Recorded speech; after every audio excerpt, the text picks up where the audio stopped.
Welcome to the Full Spectrum Show, where we talk about everything that I find neat. Let's be honest.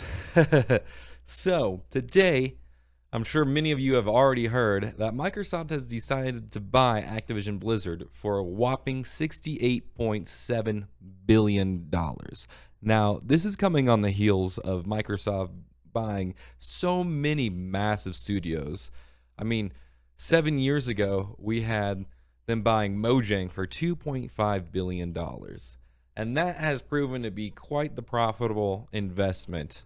And not only that, but they did get approved for their ZeniMax, or the parent company of Bethesda, the games, or the company that brought you games such as Fallout, Starfield, the Elder Scrolls series, the Doom series, Wolfenstein series. I mean, Dishonored. The list just goes on and on of great titles and great game studios that Microsoft has just been going in and scooping up. What is this going to mean for the future of gaming?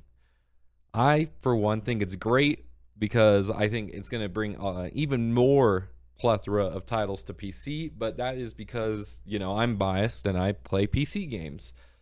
And I've been really happy even with just the PlayStation titles that have been coming over.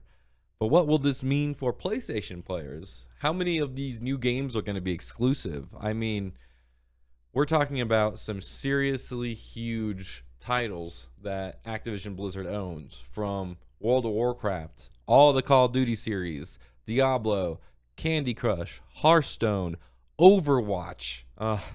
The Crash Bandicoot series. There's just so many great games. I'm sure there's more that I'm missing. But it just is really, really interesting to see where this is going.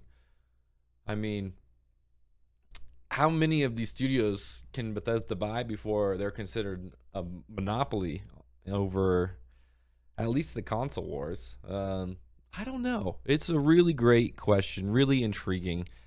And this deal is so much money, it's insane. I'm really curious though, because I know that my apologies, that Activision Blizzard makes a ridiculous amount of money. Don't get me wrong, Bethesda definitely makes a lot of money too. But I know that with Warzone and everything like that, Activision was bringing like $11 billion that year that they came out with the new Modern Warfare, which just blew sales out of the water and was the best Call of Duty, in my opinion, that has come out in a long, long time. Cold War was good for its zombies, and I really did enjoy the zombies. And Vanguard has been okay, I guess, across the board. It's good that it's on the new engine. Let's just leave it at that. Yeah, so what do you think? Do you think that this is going to be able to get away with this? Or I just am really curious. I really am not sure if Microsoft will be able to pull it off. And also the fact that Activision Blizzard is going through with it. I know that there's been 1,000 employees or so, or more than, that have tried to petition to get the CEO, Bobby Kotick, to resign. And there has been a lot of lawsuits and federal investigations at Activision lately. So is that kind of putting them in a hard spot where they feel like they're forced to sell? I mean, $11 billion in one fiscal year, that's like a sixth of what they're offering. And you'd think they'd be making that year after year after year, more and more and more. But who knows how large these lawsuits are. It's going to be really, really interesting to see how this all plays out. I'm really looking forward to seeing what games are going to be available for PC, but I also am curious to see if any of these titles are going to be, really a downside of things, or how many exclusives are going to be just for Xbox and PC now.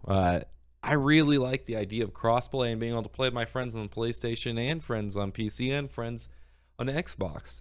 So if they're going to start pigeonholing a lot more games like that. But I know also in another aspect, Sony was kind of one of the harder ones to get crossplay integration with. So, and at the same time, I know there's still a lot of console players that just don't like playing with PC players.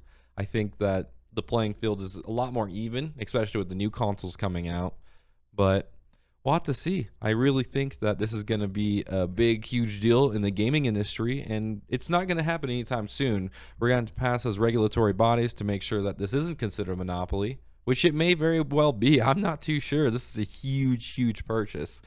And then only on top of that, but I mean, it looks like it's not going to be coming through until fiscal year 2023, which should be at the end of June of 2023. So that's a decent bit of time and a lot more things to develop and come out. But if they're able to pull this off like they have been with the rest of their acquisitions, I think Microsoft and Xbox is going to be coming out swinging really hard on the next console war. I mean, already on this one with all these acquisitions, but I wonder what Sony's response is going to be. And I'm sure there's going to be more lawsuits and investigations on their part to see if this is even fair, and how fair Microsoft is going to be about dishing things out. I mean, obviously, Xbox Game Pass is going to get a lot of these titles, and that's going to bring a lot more people to Xbox, I'm sure, with the subscription-based games.